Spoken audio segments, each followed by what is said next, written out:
Hey, what's up, you guys? It's Wednesday, June 24th. You're here with the hit list. It's Wednesday night. We have some unfamiliar faces on the cast tonight, and we have some familiar faces on the cast tonight. First off, we have Marcus back with us. Marcus, how are you tonight? Hey, everybody. Great to be back. How are you? Tell us what you've been up to for the past 5 months since you ever been here. Well, you know what? I was blessed to be in Asia for a couple weeks. I went to Thailand, Phuket. Let me see. I've just been doing a lot of traveling lately. Very blessed, very thankful. My job as a real estate agent, gives me the opportunity to approve my own PTO because I'm my own boss. So, I'm going everywhere. And, just enjoying the summer and just happy to be back with the family here, You guys have been watching the show. You guys have been killing it. So, happy to be back.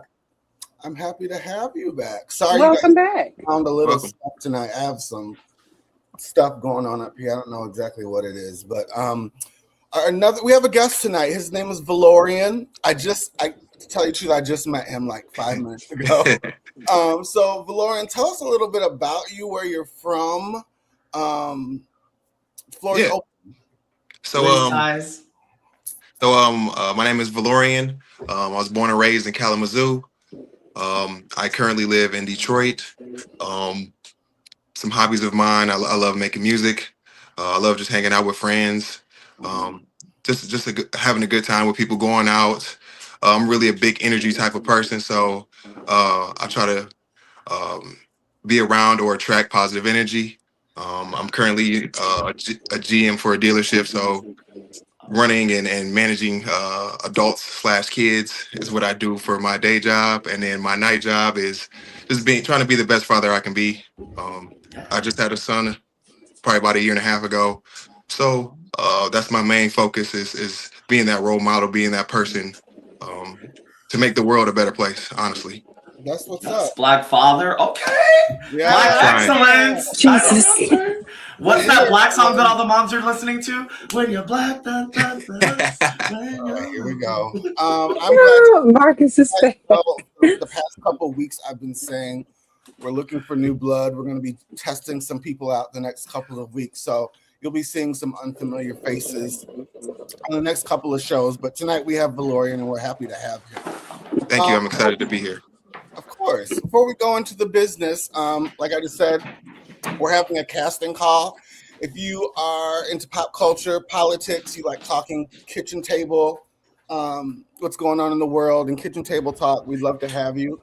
DM me, email me, or get a hold of Jonte, our other co-host. Slip in her DMs, and we will get you the information you need to perhaps be on the show. Copyright disclaimer under Section 107 of the Copyright Act of 1976. Allowance is made for fair use for purposes such as criticism, commenting, news reporting, teaching, scholarship, education, and research. Fair use is a use permitted by copyright statute that might otherwise be infringing. So before we get, this is news. The world lost a giant this week, Clive Davis. He is responsible for bringing us careers such as Whitney Houston, Monica, Aretha Franklin, Janis Joplin, who else? There's a lot we could name. Chris Brown. There's a lot of them. But he has gone on to be with the ancestors. And this, I ran by this clip of Jermaine Dupri earlier I think it was yesterday I saw the clip. I want to play it, and then we'll talk about Clive Davis a little bit. That this weekend, the BET Awards, they go back in. Y'all start tomorrow. Y'all can start tomorrow or whatever. I mean, I'm in France, so probably now. But listen, y'all go back in and y'all do something special for Clive Davis, because Clive Davis really put black music in the forefront. And he really did this shit different than any other white executive that I've ever seen. Like, he really, I mean, you had to be going to Clive Davis parties to understand what I'm saying. At the Beverly Hills Hotel, when the Grammys was in New York. Like, before he went to the Hilton, the Beverly Hills Hotel, Clive used to have his party there, and the soul of the party was amazing. And he really understood what black music meant to the world and what black music meant to the music business, right? That's why his party was so popping. He was a white man with a party that had all the black executives, all the black artists, all the black music wanted to be at Clive Davis' party. So I just pray that on the BET Awards, Black Music Entertainment, that we do something big for Clive as we let him rest in peace. Because we lost one of the guys. I'm talking about a guy that was the guy that other guys wanted to be like the guy. So, from the comments I've seen on social media, it seems like people are split. Some people are like so by. Some people are, upset over this news. So, what is the collective thing, Natasha? What are you seeing out there? What are your thoughts of Clive Davis? Been seeing the split too. So I'm not gonna jump on the let's have a full blown tribute to Clive Davis He killed just Whitney yet. Houston. Okay, because allegedly, allegedly, Back. we gonna have to we gonna have to do some more digging because there's been a lot of scuttlebutt with Clive Davis in recent years, and a lot of people have been saying that when that man, kicked the bucket, that they gonna be rejoicing and come out with everything that's been on their chest. A lot of people believe that he is responsible for the monster that Diddy allegedly is now. That he is allegedly responsible for Whitney no longer walking the earth with us, and amongst a whole lot of other stuff. So while he could have contributed to greatness, he could have also contributed to great falls. So I think we're gonna just put that thought on ice, Jermaine, because you are also the person who fumbled Janet Jackson, and we just ain't. I ain't got too much for you anyway. We just gonna leave that alone. Marcus, what are you thinking? You know what? India Ari, who is one of the least problematic artists, like in music. problematic. I mean, when's the last time you ever heard of India Ari? For India Ari to come out and say something negative against Clive Davis, that speaks fucking loads. India Ari doesn't even say shit. You don't even know when she releases an album. But for the fact for this woman to come out of nowhere and say, hey, by the way, Clive Davis and the business we're in is unethical. Like, I mean, come on. The floodgates that are about to open for this guy is going to be incredible. You thought the reckoning of Diddy was bad? Wait till we get the Netflix special of Clive Davis. And the fact that he's dead, that means that all those NDAs that people signed are non-working anymore. Michael, how does that work? When someone signs an NDA with someone and they die, is the NDA still working, or does it no longer work because they're dead? Who does this guy think he is? He's gone for like 4 months. He comes back, asks me a question. You want it on the docket, Marcus? Put it in the pre-show. All right? Listen, NDAs are generally expire upon death, yes. But as far as Clive Davis goes, look, I mean, he comes from a different era. He did put some people on, that's for sure. But I'm also pretty confident there's going to be a lot that comes out now that he's gone. I feel like that clip, though, was just as much about JD letting the world know he's in France and he went to the parties. It was kind of like, shut up. No one cares. No one's checking after you anymore either. Basically. Dina, what are your thoughts? I didn't know all of this tea about Clive. So for me, I'm looking at it like, he's an absolute legend. And well, he is. Two things can be true at once. Two things can definitely be true at once. But I'm definitely, from a musical standpoint, which is my background, I'm definitely like, we just lost one of the great ones. And he did put a lot of people in my community on. And so, hats off for that. Like, he literally revived Aretha Franklin's career from nothing. It had gone completely straight to hell. And he pulled her completely out and brought her back to the mainstream. And she went from being just an R&B soul singer to being a pop legend. Yeah. So He is the crossover god to take you from the chitlin circuit to the mainstream. Yeah. He is a crossover god. And so for me, that's where it lands for me. But now I didn't know all of his teeth, right? So is he a horrible human being? I mean, I guess that remains to be seen. But doing a tribute to Clive on a Black award show. No, I'm good on that.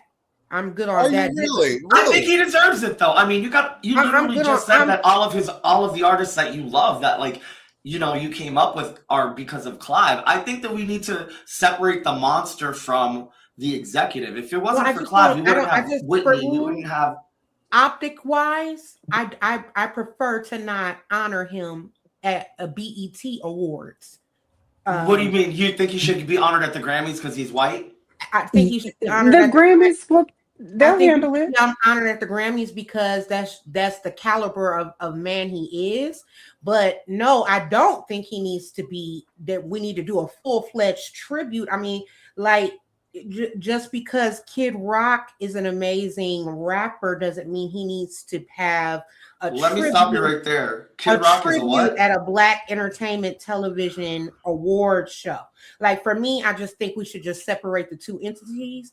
Like, But I don't. That's just me.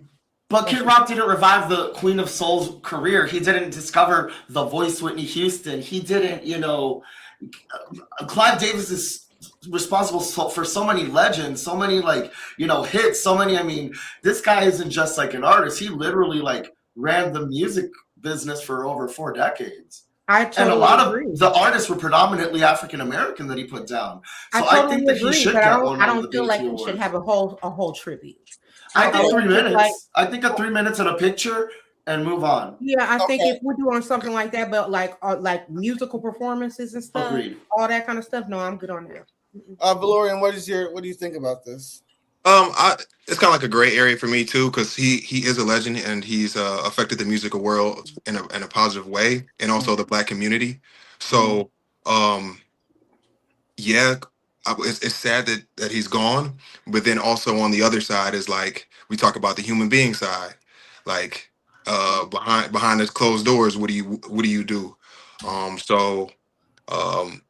I personally think he did kill Whitney Houston, but that's just my opinion. Oh, okay. That's just my opinion. Wait, can we talk about that once you're done? Why do we think he killed her? But keep going. And just so I give him credit for being a legend and changing and affecting the music world, especially the black industry. Mm-hmm. But like I said, behind closed doors, I'm not. It's that gray area. So when it comes to that tribute, and especially during BT, I would say like a good moment of silence. You know what I mean? A good moment of silence. You know, we acknowledged, you know, who you were in the industry, who you helped out, and then, hey, on to the next. Best new artist. Yep. Okay, Marcus, you want to wrap it up real quick? What do you? I mean. You know what? We're just going to have to wait and see. But what we do know is the floodgates are going to open, and there are going to be some artists that aren't going to be afraid anymore because they're not going to have the repercussion and his wrath because he's alive. So we just got to wait and see who's going to pick up this documentary first. So stay tuned. All right. Well, let's move on. So my girl Oprah is in the news this week. Speaking of Whitney Houston and Clive and all in that circle, she was at some kind of event over in France, and she kind of spilled some tea about Whitney Houston that a lot of people are thinking that she should have kept to herself. Let's watch it, and we'll talk about it.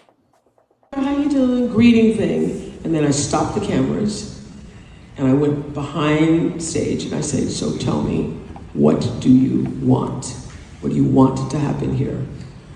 How you doing? Greeting thing. And then I stopped the cameras, and I went behind stage and I said, so tell me, what do you want? What do you want to happen here?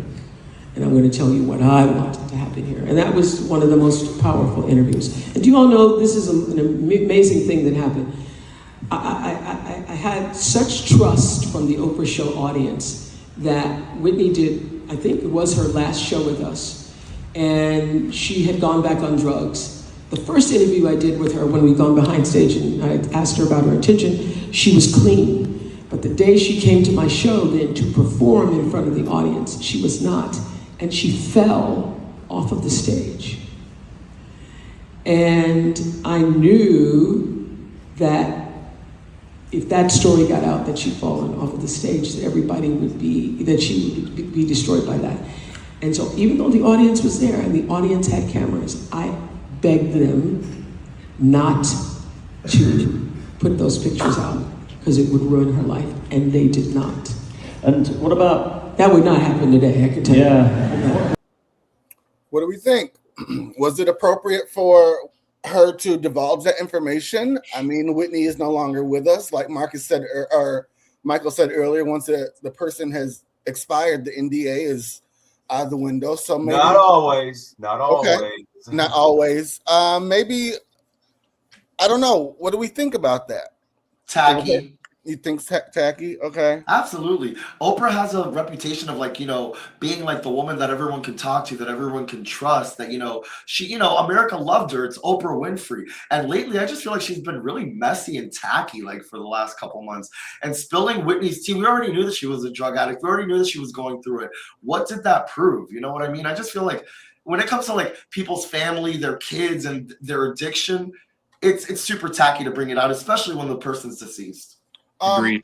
Before I go on, I have to read this. I'm not going to read the whole thing. Pat Houston, who is the executive of Whitney Houston's estate, shared on Instagram today. She said, from 2009 interview on the Oprah Winfrey Show, Whitney absolutely fell off the stage, but it was during a sound check, and it was due to the darkness of the area and the unfamiliarity with the stage. She was absolutely not high. This story was picked up by several media outlets. Like many people, she faced personal battles, but it is inaccurate and unfair to attach that struggle to every performance or every chapter of her life. Natasha, thoughts? Because why? Why? I guess why? Because you had enough story that you gave before you gave that whole thing of she was back on drugs and she fell, and you begged the what did that add? What did you give that everybody could take away from once they left? What?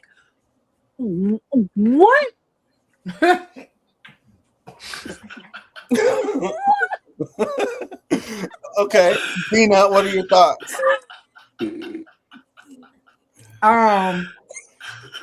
Oprah.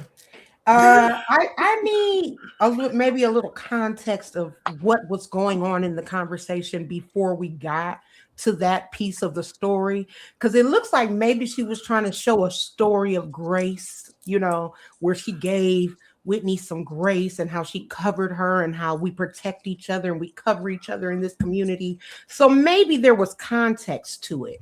And if we get the context, then we'll see the ministry behind that. It wasn't a Super Soul Sunday though, because she maybe was we'll in see France and Canada, right? Looks like she didn't.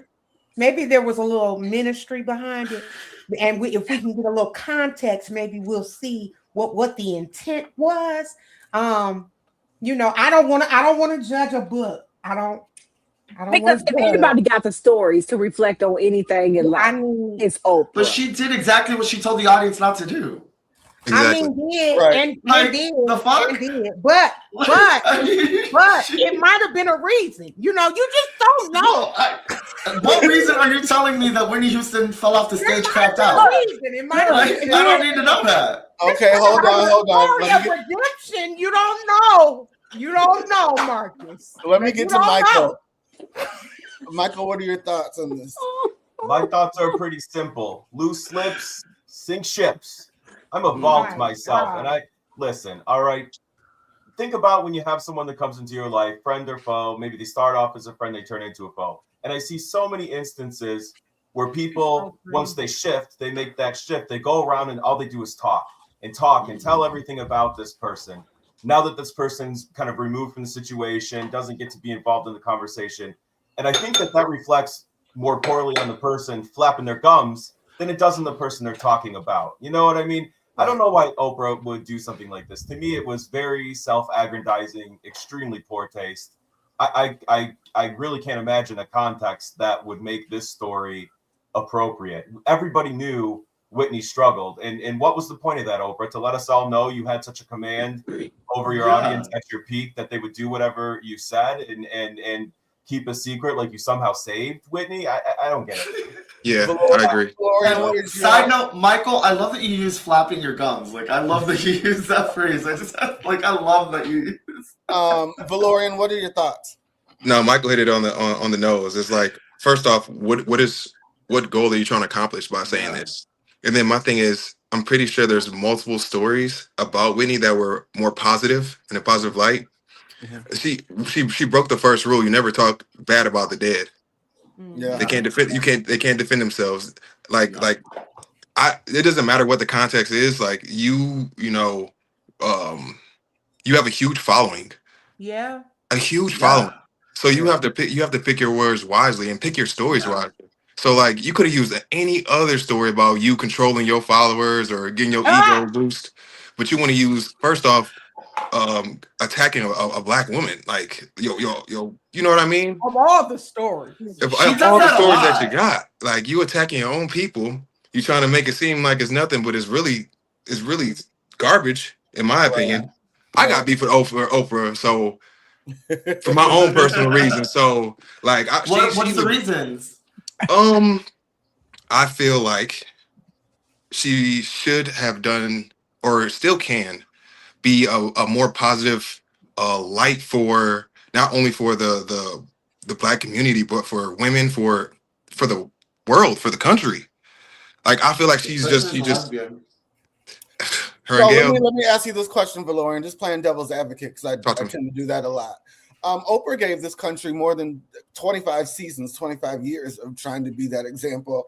Do you don't think she can rest and be what am I trying to say? A private citizen?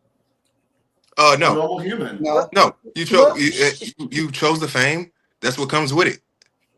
Gotcha. So she ain't being a private citizen by spraying Whitney's tea. Now, if we gonna rest in being a private citizen, go sit your rich ass down and go play in your garden instead. Okay. Go do that. Okay. But she ain't choosing to be a private citizen. She out here being a whole little dry snitch on somebody that's dead. You ain't trying to be a private citizen. You out here just dry snitching on somebody that's dead about a known drug problem and she died. Girl. Okay, we're not even going down, Patty. Before we move to subject, that's another Patty LaBelle with Luther Vandross. We didn't need to know he was wearing a dress that night. John Terry, before we move on, do you have anything to say about this? Oprah is a white savior trapped in a black woman's body. Thank you. That part. Thank you. That's it. I cannot believe I'm saying this. I agree with John Terry. I also think in the interview she was trying to appease the white crowd. You know, the host. For sure. Yeah. She's always been that's her biggest. You remember how she treated Toni Braxton when she came out of bankruptcy and she's like, well, why did you have Versace silverware? I'm Oprah and I don't have Versace. Bitch, because you don't eat. Oh, okay. All right. Well, let's move on. Speaking of eating, that was a great segue, Marcus. Thank you. A federal judge blocked Trump administration's SNAP restrictions on soda and candy in 5 states. It says the federal judge has dropped the has blocked the Trump administration ban preventing food stamp recipients in 5 states from using their benefits to buy sugary foods and drinks. The banning of junk food from SNAP purchases is a part of the Trump administration's Make America Healthy Again initiative. In her ruling, the judge said the U.S. Department of Agriculture could approve waivers only for limited purposes allowed under U.S. law, such as improving the efficiency of the SNAP program. So I wanted to do this story last week, but we ran out of time. I want to know what the panel has to say about this. I'm going to start with Michael. Michael, what are your thoughts? So part of me says it's a free country. We all have free will.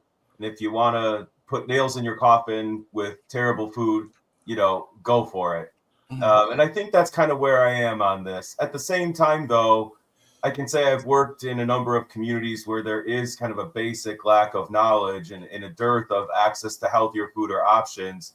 And so our government probably could do more to help to educate people on what better choices look like. And so, I guess cutting these benefits for use on those kind of unhealthy snacks maybe could lead to that solution. But I think more realistically, it just leads to folks finding a workaround and things being recategorized, and then they end up buying the same stuff, right? I think part of the issue is healthy food is too expensive, needs more education on it.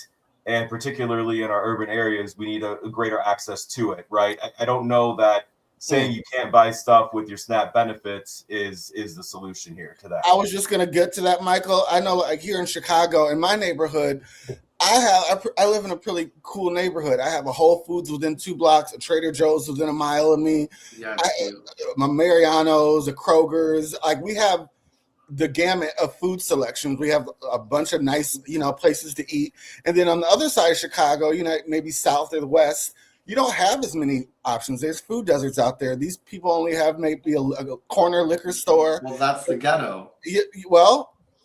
Yeah, but still you live in the rich white part, of course. Yeah, but I'm saying they don't have as many options as we have, maybe up north. Natasha, I know you're a social worker. I want to ask you about this. And has it affected any of your clients? Michigan didn't have that, to my knowledge. I know like Iowa was one. There are a few other states, but Michigan didn't have that. But my take on it is we have bigger fish to fry until we are properly taxing billionaires and millionaires. We got way bigger fish to fry. Like, food benefits that are being issued pale in comparison on how much the billionaires and millionaires should be paying in taxes and are not paying in taxes. Yeah. So let's start there. Also, yes, sure, junk food, all of that stuff that does contribute to health issues. And when we do have food deserts that these people can't get access healthy foods, that does create issues. And this is where those areas could work on maybe trying to at least have like community gardens and things like that. However, if you're in a colder state like a Michigan or in Illinois, you have a very limited window of time where you can actually grow some food. So that's still only going to address that problem, but for so long. So we do have to have more grocery stores that are easily accessible to elderly, to those that are disabled, to those that don't have transportation and things like that. That's a way bigger issue. It does not always have to be a Walmart or a Meijer. It can be a smaller grocery store. I live in a mainly Hispanic area myself, so I have a ton of Mexican grocery stores that sell a ton of produce and have meat counters and things like that. So, and they're within walking distance. And so it doesn't have to be a very big grocery store, but those are the type of things that can come to smaller communities and still make food accessible and economically friendly for those that cannot get to the larger stores. So we have there's a lot of issues, there's a lot of circumstances and nuance that surround this whole issue. But them not buying soda, candy, and things like that is not even the tip of the iceberg. Like, that is the tip of the iceberg. That is such a stupid problem to target, which is what they want us to focus on, when there's so much to this iceberg itself that we need to focus on. That's where I'm at with it. Jante. Actually said. Was Jante there? I'm here. What are your thoughts on this? So Michael said something about free right? I can't remember exactly what he said, but it's a free country or something like that. Mm-hmm. I don't I don't necessarily agree with the controls, but it's technically not free if my tax dollars are paying for SNAP. Mm. So, I mean, I don't think He he meant should be free country snickering. decision wise. You said what? I think he meant free country decision wise, not free country money wise. Oh, okay. Because I was going to say my decision would, and still to piggyback off that, my decision would still be to limit it. If we're doing Make America Healthy again, let's do it because everything is everybody is a victim to health. You know, especially our people. Like, oh, uh, Black mortality, Black maternal mortality, all the things that we say, woe is me to, is because of health. So if limiting 120 calorie can of sugary whatever is going to help that, then let's do it. Let's also put it on all the other stuff that we don't need. And yes, the food is more expensive, but I mean, I'm going to go out on a hopeful ledge here and say maybe it wouldn't be if we hadn't, if we bought it more. Okay. Valorian, what are your thoughts? I kind of agree with Jonte as well. Like, I agree with Jonte, and I also agree with Mike too. So, with the free, everyone has the choice to do what they want to do with their lives. But Mhm. also too, if someone's helping you in a sense, then the choice it can be restricted. If that makes sense. So I would say, it should be restricted, but Mhm. at the same time, there needs to be a trade off because the reason why families are getting these snacks is because of the price. Yeah. Yeah. So if we're gonna restrict how much they can get, then we're gonna have a trade off where groceries or something is gonna have to make up for that, or you're Right. gonna have to give them more SNAP or more funds. Yeah. Um, but then also Natasha touched on a point where this is just the tip of the iceberg. Like the real main problem is she said taxing the billionaires. I would even go as far as just getting our money. Where is our money going? Yeah. Like the utilization of our money and how it's being spent. And we all know it's going in politicians' pockets. Um, I think that's the first thing. The SNAP is what, less than 1% of the budget. So like, come on now, you telling me that the less than 1% of the budget is affecting us that bad, where we gotta have restrictions, people can't eat? Like, really? Like This food?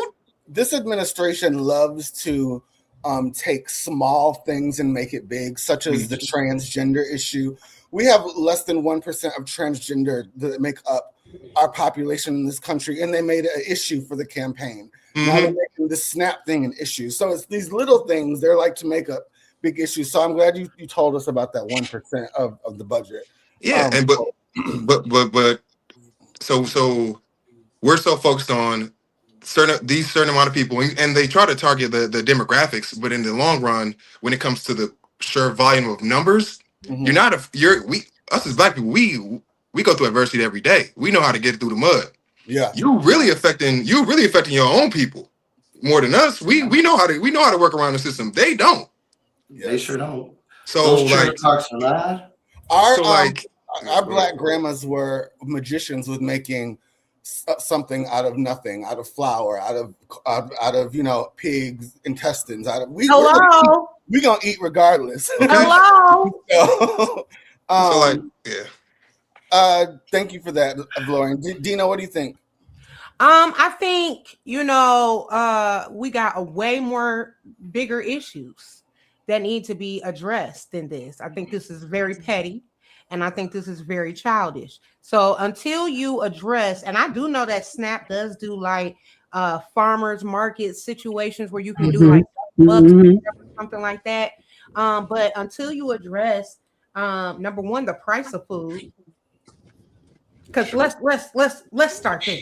Okay, so until you address the price of food and then address that there is not accessible to people who don't necessarily have means of transportation, you know what I mean, who can't afford for DoorDash and Uber Eats to deliver everything. You know, until you address those things, what are we talking about here? What are we talking about? For me, it's a mute conversation, is going in one ear and out the other for me, because address what needs to be addressed. I'm sure they're going to try to take this to the Supreme Court. So we'll be talking about this soon, I'm sure. Let's move on. Let's move on. You guys, most of the co-hosts know, and Hector and Kate, I wish she was here. I don't even like to do stories about people on Zeus. Like, we're not doing baddies on this show. We're not doing none of that stuff. I just don't like. I don't agree with any of that shit on that channel. But I saw this story and I said it made me mad just watching the video. Blueface. Oh God. Who is a product? He used to be so fine. Yeah, he did. No. Until he messed up his face. He's a product of the Zeus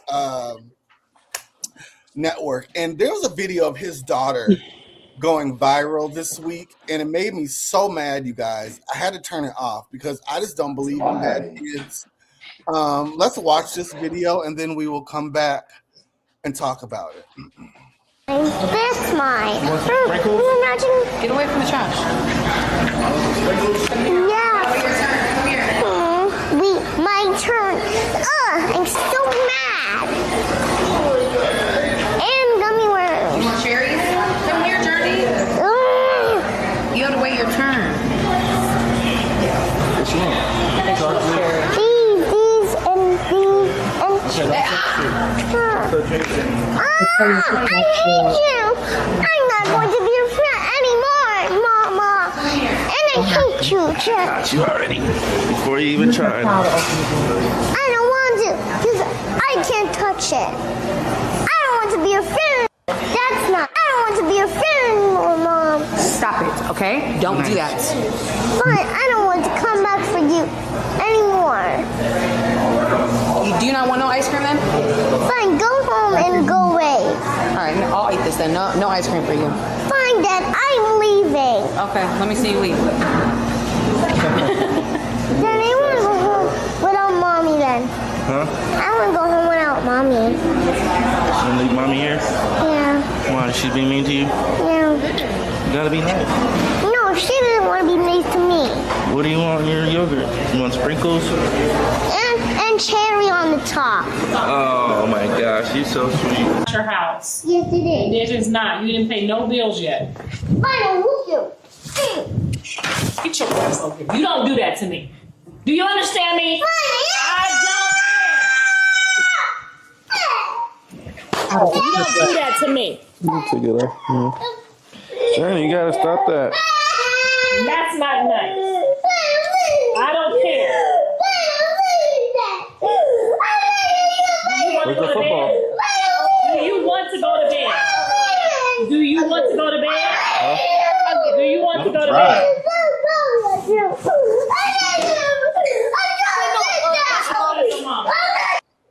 I would have whooped the. Sorry, no. What a little brat. So the thing I want to say about this, there were people in the comments.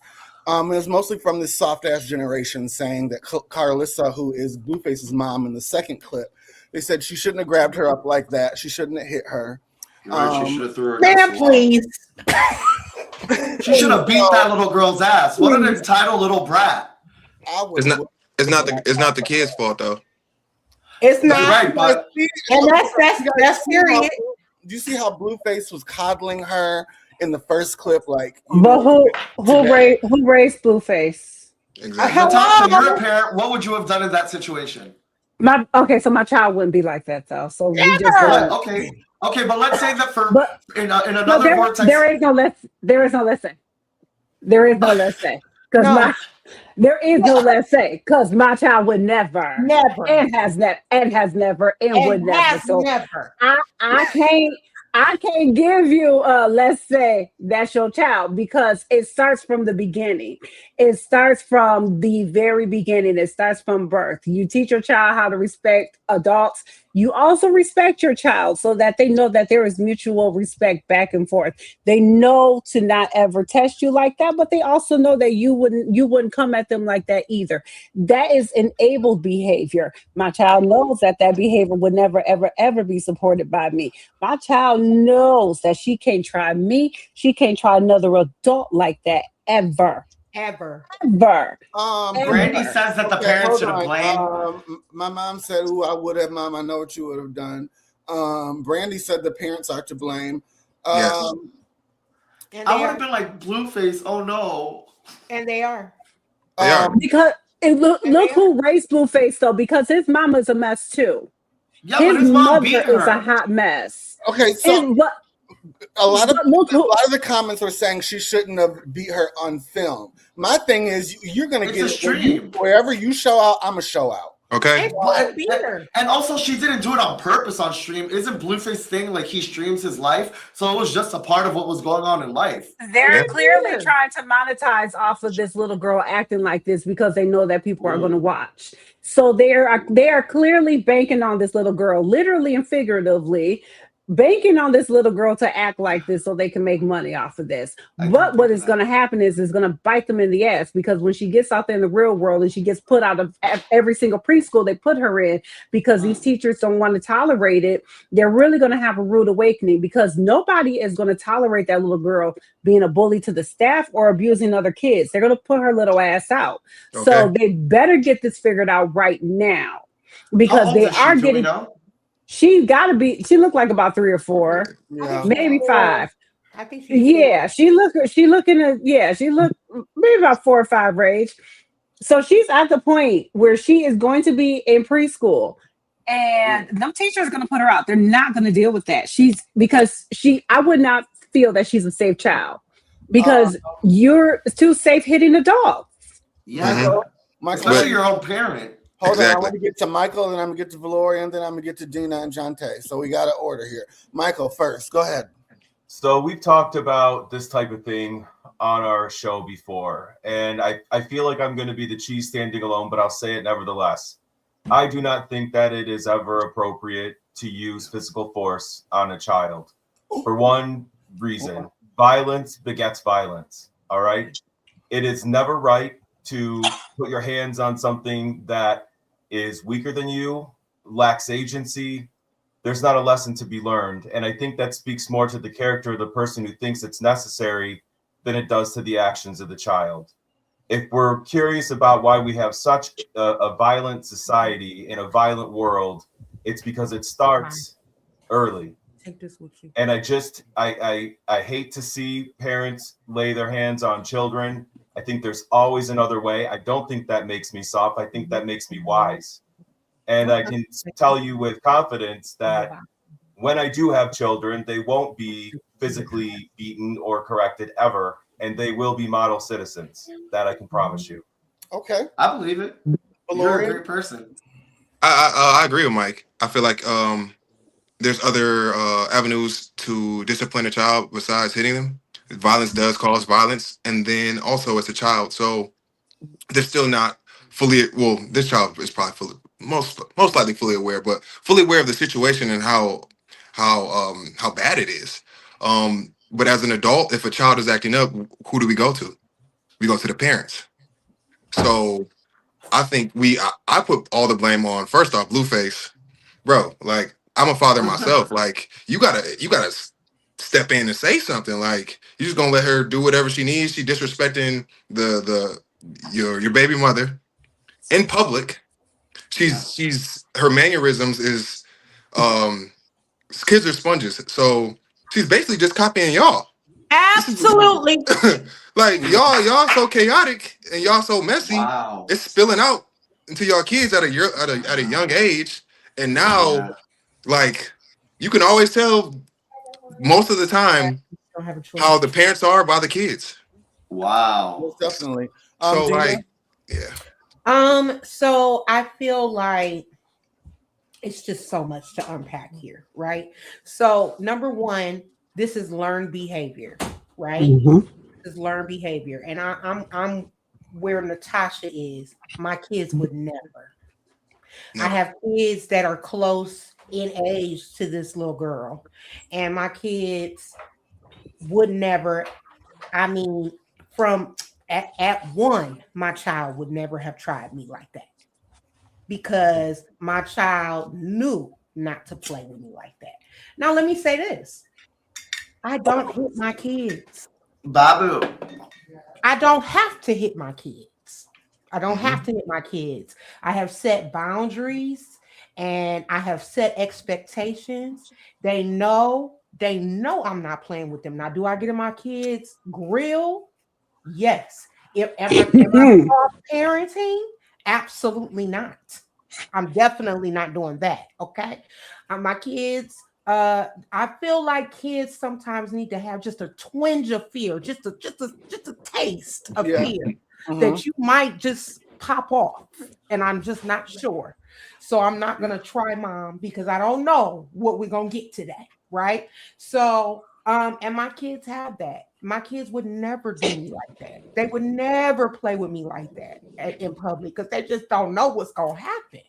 And so they just would never do it. So I feel like it's learned behavior. I also feel like, the way his mother reacted to a 4-year-old hitting her in the face, I think is kind of, a normal reaction. I don't necessarily think she should have went into hitting her. I would have restrained her hands. I definitely would have restrained her hands and let her know that was not an okay way to respond. And that's me doing it with somebody else's child, because if it was my child, it just would never. You would have beat their ass. Okay, well, I wouldn't have just to. kidding. You don't have to.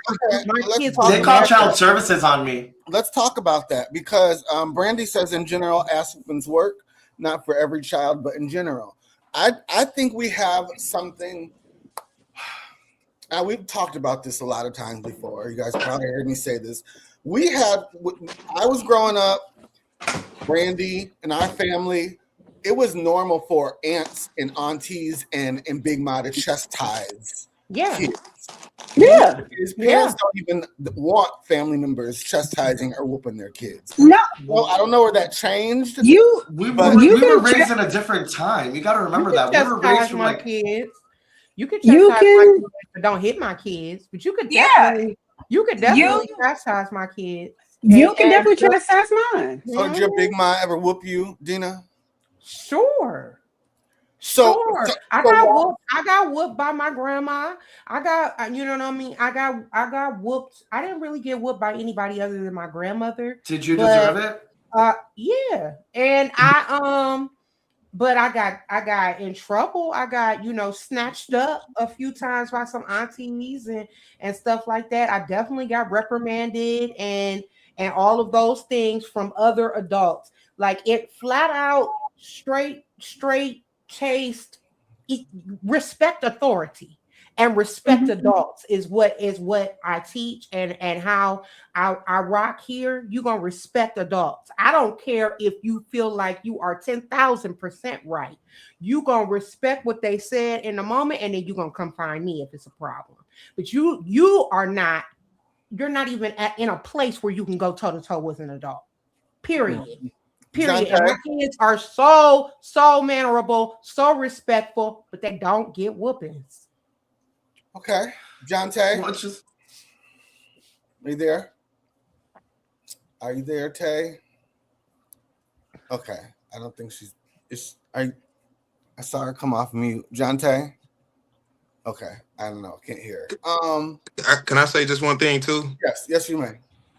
Also too, with that comment, do whoopings really work? Because after a whooping, okay, what was the goal of the whooping? Was it pain, or were you trying to teach him something? Because in school, we get taught by our knowledge how people talk to us. If you get a whooping, in my opinion, whoopings work.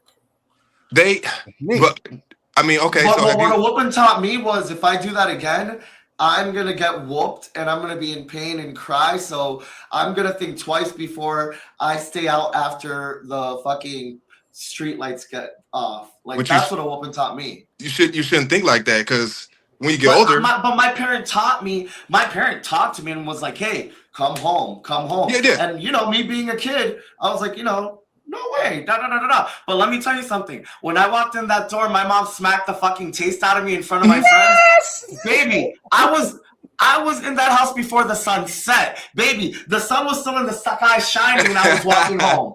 But you know what? It depends on how you grew up, your surroundings, and the situations. Because you know what? The same thing, she slapped my brother too. And guess what? He ended up in jail because it didn't work for him. You know what I mean? So it really depends. It's very situational. You know what I mean? It really is. I agree. I think a lot of, also too is like, okay, we got whoopings. But like for me, you gotta, if there's an issue, you gotta kill it. Like you gotta kill it from the root. I feel like a whooping is just clip, like not even pulling it from the root, but just pulling it. Oh, it looks good for right now, but I know maybe later on the root's gonna grow again. So yes, I mean I've got whoopings. I think in certain situations, like you said, it works, but I think more so it's the mental, the psychological of why this is wrong, why this is bad, so they don't do it again. Because when we get older, when we don't have anybody to give us a whooping, we might just refer back to it like, shoot, I can do it back again because I ain't gonna get no whooping. Or we that's when it goes to the character of the person. Yeah. It's like you either learned your lesson or baby, you're just gonna get whoopings all your life. At that point, you know what I mean? Like, quote unquote, it really depends on your character at that point. Because if you didn't learn your lesson at XYZ, then at that point you're just fucking up to fuck up. You know what I mean? Yeah, I feel like where parenting lacked in the generation before us was we got whoopings and no explanation. Right. We got whoopings and no conversation. And so where it lands now for me is there's gonna be repercussions. But at least you're getting answers. You're going to pay for bad behavior. Yeah, I'm not getting ready to punch you. I'm not getting ready to whoop you or use a belt to whoop you or anything like that, but there's going to be repercussions for bad behavior. I don't reward bad behavior, but we're going to have a conversation about why this was not okay. Why you cannot do this again. And I feel like where our generation lacked, the 80s babies, the 70s babies, where we lacked was we were just getting like punch, beat the fuck down, like for no fucking reason. Right? You breathe like damn, dude.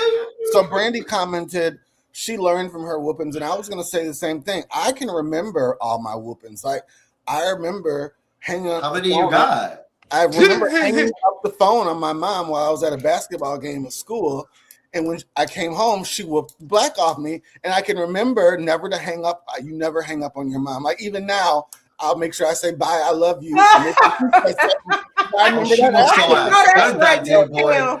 She whooped that ass good. Got into that ass. So some people, I guess some kids are just different. Some kids. It really depends. It's so situational. Yeah. It truly is situational with the parent and the person. Yeah. It is. That's why I said it starts from the beginning because, like I said, there's mutual respect between McKinley and myself. She understands to not go there with me, but there's also mutual respect that I have with her, and I do respect her as a human being and as my child. There has been very, very few times that she's actually got a spanking and it's like, no, we got to do this differently. We got to do this better. I can't even tell you the last time I've ever had to spank her, and I God willing, I don't want to ever have to spank her again because she's a very smart girl. That's a smart one right there. So conversations go very, very, very, very far. Now consequences also go very far with her. I tell her, you got a consequence coming. She knows exactly what that means. I remember she got in trouble at school one day, and her teacher said, "Well, I don't think you'll get in trouble, but I got to tell your mom." And she said, "Yes, I am." And when her teacher told me, I said, "Oh no, she got a consequence. She knows exactly what's gonna happen when she get home." She said, "Oh, okay." Okay. But at least you explained it to her.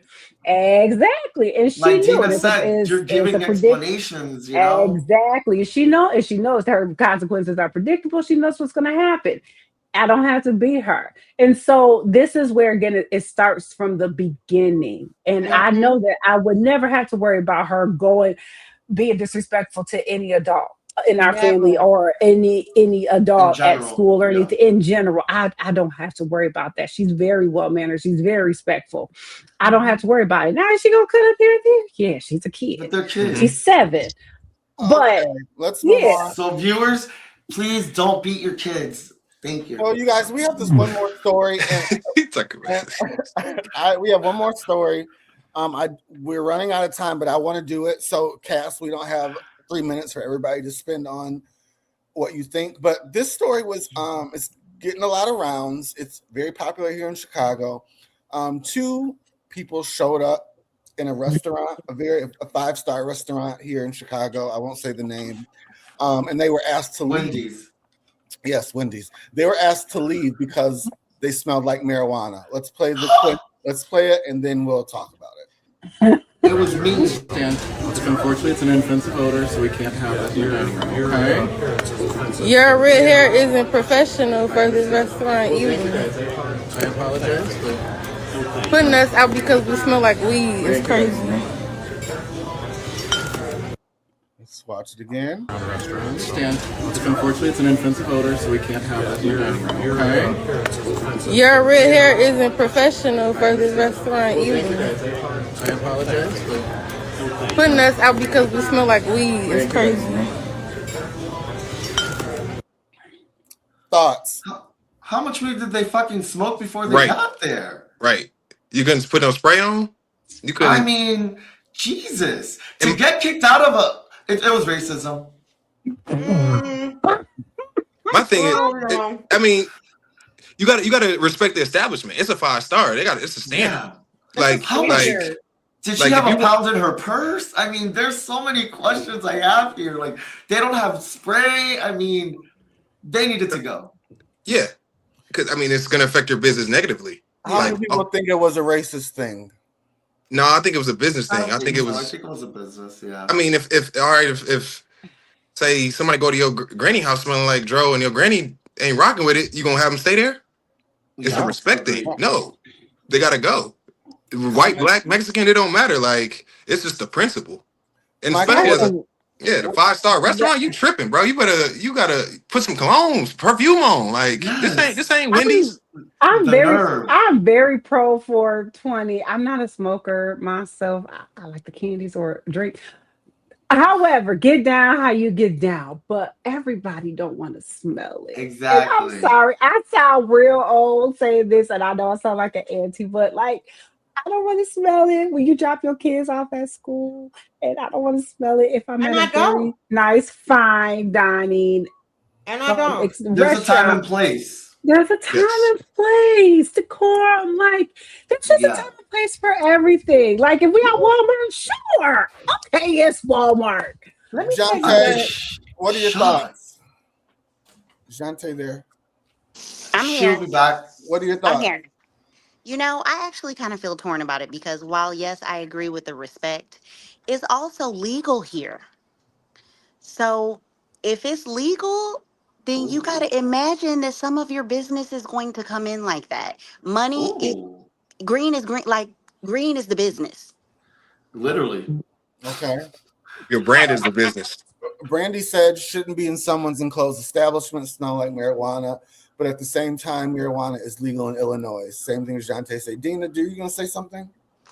No. I mean, I'll say even though marijuana is legal in Illinois, that don't mean it's legal in my house, and so that's their business. You know, and if they have the right to say what they want at their business, and so I get it. You know, no, thank you. It used to piss me off so bad when I would, because my kids are homeschooled now, but when Nyla was in kindergarten and I would drop her off at school and it would be kids dropped off at school smelling like weed. The teacher. That's wild. Y'all dropping your kids off smelling like weed? Crazy. I'm gonna go to Michael and then we'll go on. Michael, what do you think? Honestly, I think it was racist. And I'll tell you why, okay? Okay. Ever since I was young, I've had poor eyesight. And as the trade-off, they say they make one of your senses better. I have a very sensitive nose, and I wish I could walk through the world and spray people that I find smelly and offensive. Like, it happens to me on the daily, right? It's crazy. But at the same time, I promise you, if I was sitting in that restaurant, looking how I look, smelling like they smelled, I never would have been asked to leave. Of that, I'm very confident. Because I have been in that situation. I have been that guy. I used to smoke chronically, okay? And I'm sure that I smelled pretty bad when I went into some of these establishments, and I never, ever got told anything. So for that reason, yeah, it probably was racist. All right. People have spoken. Okay, let's move on. Fashion files. We got a lot of looks this week, so let's go through them fast, Cast. Starting off, we have my notes. This is George Campos, and he is wearing Willie Shaveria. Michael, yay or nay? Fuck off with this one. Nay. Okay. Oh my. Marcus, yay or nay? You know what? Nay. Natasha. Them church shoes and socks doing me in. Valorian. Throw it away.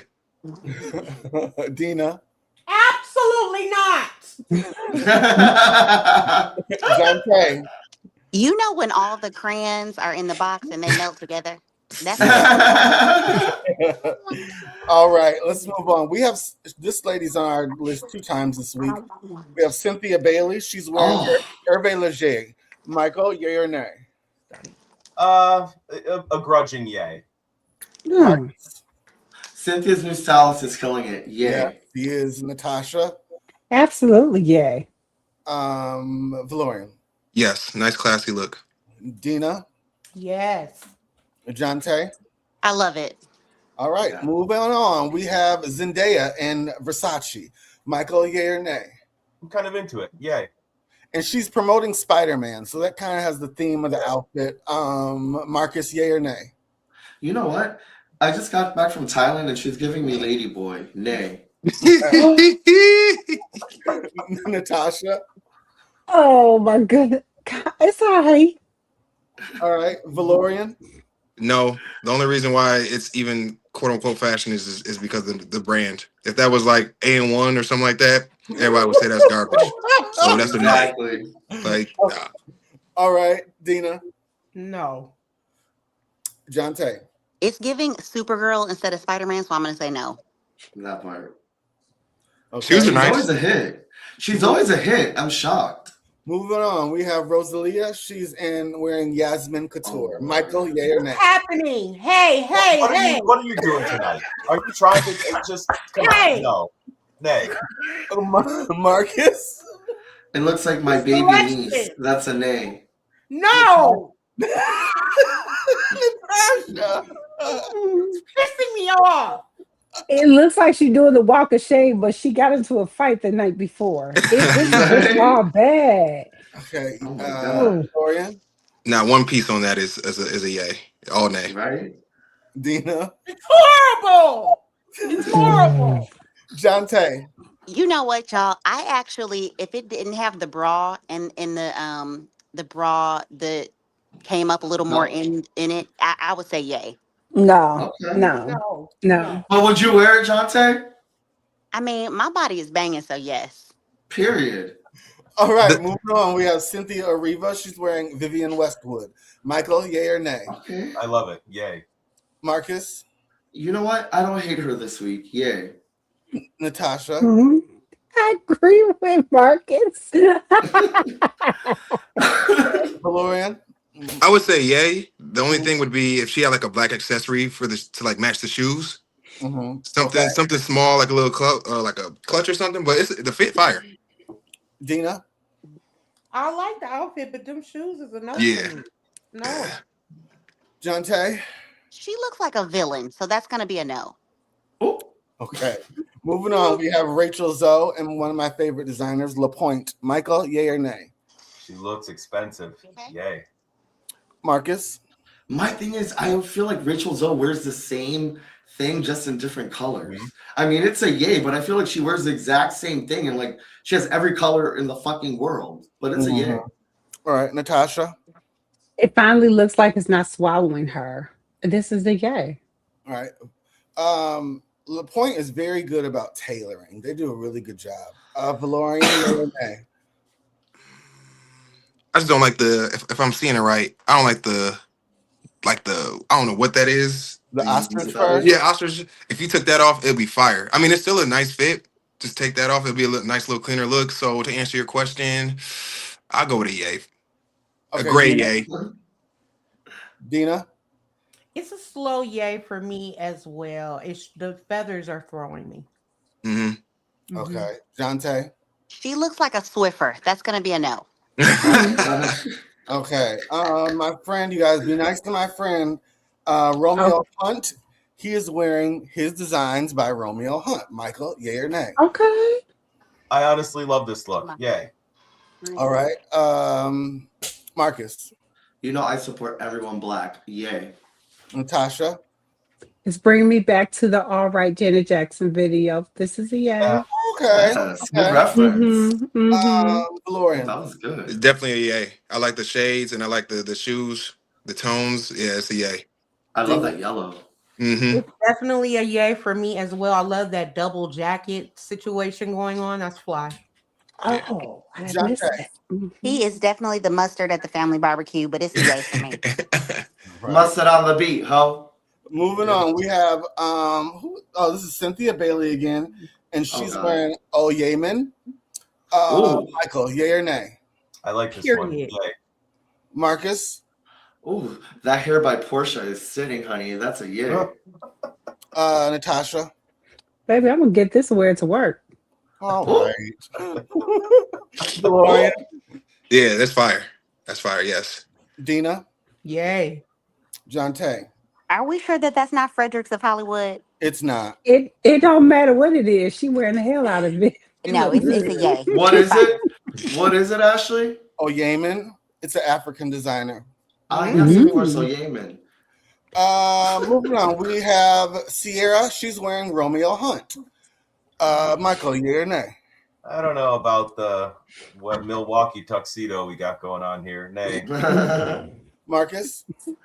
I'm with Michael on this one. It's just Sierra can do no wrong, but she did wrong. Natasha? Y'all gonna give Cece her flowers. Yay. Valorian? Nah, that's not it. Dina? Yeah, it's too many layers. It's way too many. She look hot. Can you imagine trying to take a shit like in a that? jacket and then a shirt under the jacket and then a shorts and then it's a lot of things. Baby, you got to go to the emergency toilet. Jante? It's clear that she's never missed leg day, and I'm loving the leg in this, but otherwise it's a no. It looks like a tablecloth. We have Britt Edie. She's rocking Tom Ford boots and Fendi coat. Michael, yay or nay? I don't think she's rocking much at all. Nay. Marcus? Nay, you can see that down the street in Miami. All right, Natasha? It's cute. Lord. That's garbage. Dina? The coat is fire, but no. All right, Jante? It's giving ghetto Pocahontas, so no. Okay, we have Alex Razziano. He's wearing Balenciaga and Gucci. Michael, yay or nay? Is that a skirt? Yeah. Nay. It is. Nay. Marcus? I love that jacket, but everything else is nay. But I love that jacket. Natasha? Okay. Y'all do not want to get in this men's on skirt trend that they're trying to push. Okay. Actually, you know what? We're not in There's a gentleman Scotland. walking his dog down the street on my street the other day in a skirt. So listen. Folks You is threw a wearing tomato skirts. at him from your I farm. didn't. So the man's is wearing the skirts, and I'm in full support of it.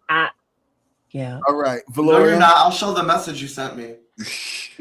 The fit is fire as the skirt is. Yeah, if he has some pants, if he has some pants from like the secondary color of the jacket, Yeah, like some tan pants, it would have been crazy. But the skirt and the high socks, Brody, that's not it. That's not it, fam. Dina? No, absolutely not. Jonte. The bag is the only thing that's fire about this outfit. Okay, going on. We have Connor Stories. He's at the YSL Okay, show. okay, He's okay, he's in okay, okay. YSL 2027. You done got Michael beside Leonard. yourself. I'm into it. Yay. I like it too. It's fire. I'm sorry. Marcus, yay or nay? You know, I love a good raincoat. That's a yay. Natasha.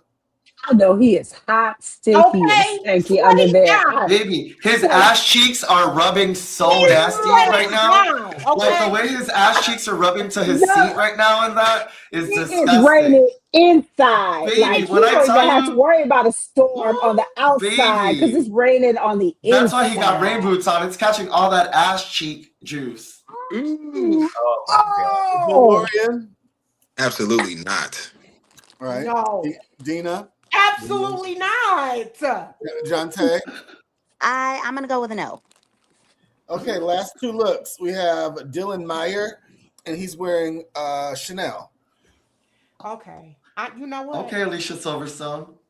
Not see. Michael. I'm gonna give this a yay, but not for those shoes. No. Those are horrific. Nah, I'm drawing the line. Marcus. I would wear this like a 90s gay skate night, like at the village. So it's an A. Baby, the Girl Scouts and Brownies would kill this. They would kill. Oh, they would kill this. Oh. Valorian. Bro. The jacket, crazy. That's fire. The shoes is killing me, man. Yeah. What kind of shoes is that? Oh, them It's shoes. killing me. I gotta go with it. No, I can't. Start seeing a lot of. They're doing ballet flats for men. Dior did it. Chanel did it. A lot of houses are doing it. So you're gonna start seeing a lot. Why such a rectangular You know what? I'm tired of it because we just can't have nothing. We just can't have nothing. Okay, so now you want all the Kojic flats too. You want all the Debbies, and I'm just over it. It just I want to do some ballet too. Mother's shoes, and he done with the socks. With the socks. If you had some loafers, white. if you had some loafers on, that'd have been fire. Jonte. We can't have nothing. We can't have No, absolutely not. We can't have nothing. Okay, and our last look is Zendaya. She's wearing Giorgio Armani from 1990. Wow. Michael, yay or nay? She looks great. Yay. Marcus. Beautiful. Yay. Natasha.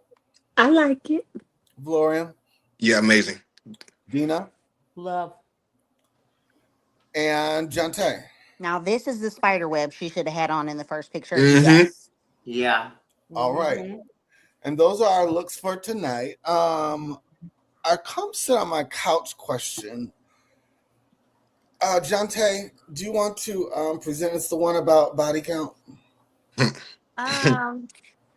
You fall in love with your spouse, significant other, and then y'all get to talking one day, and you find out the body count is in the hundreds. Sheesh. Wow. What are we doing? We're keeping that to ourselves and not telling anyone. We're not being honest. Significant other? Huh? You have a partner, Marcus. You wouldn't share your. I mean, everyone has a past. If I wanted an angel, I'd fuck a nun.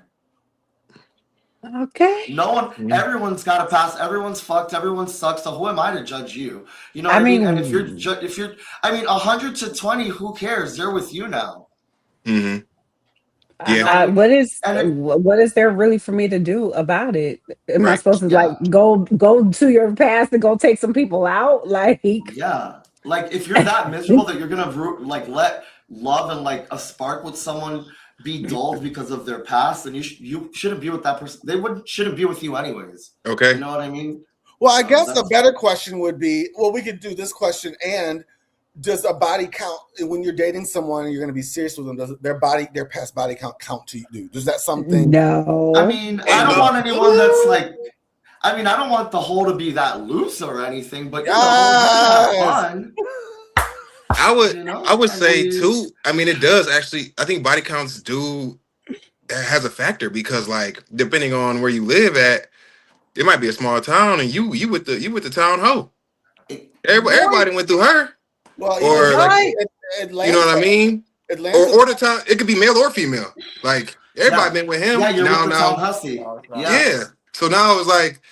But do you care that the town hussy that you've been with the town hussy? That depends on the person. Exactly. Some people might, and some people might not. Like you said, in that instance, I would totally care because bitch, you're the town hussy. Mm-hmm. But another motherfucker will be like, I don't care. She's my hussy. So I guess it really just depends, you know. Well, personally, how would you do it then? I mean, would you care? I mean, if they were the town hussy, I would care. If they were just a hussy privately, then I wouldn't care.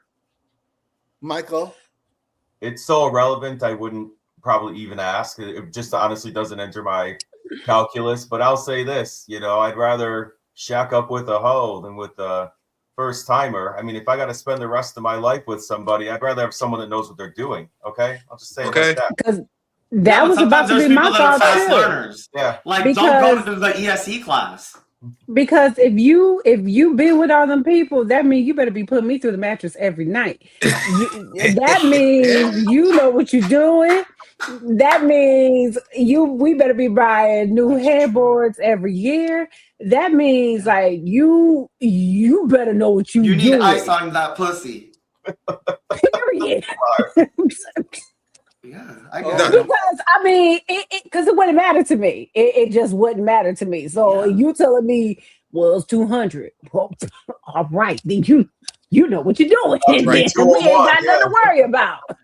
I feel like it's like I feel like today's society, like in the early 90s, it was so taboo to like date someone that you met online or someone that's considered a slut or someone that's considered easy. But I feel like now, like in our day and age, people are just lucky to have a connection with someone and they don't give a fuck.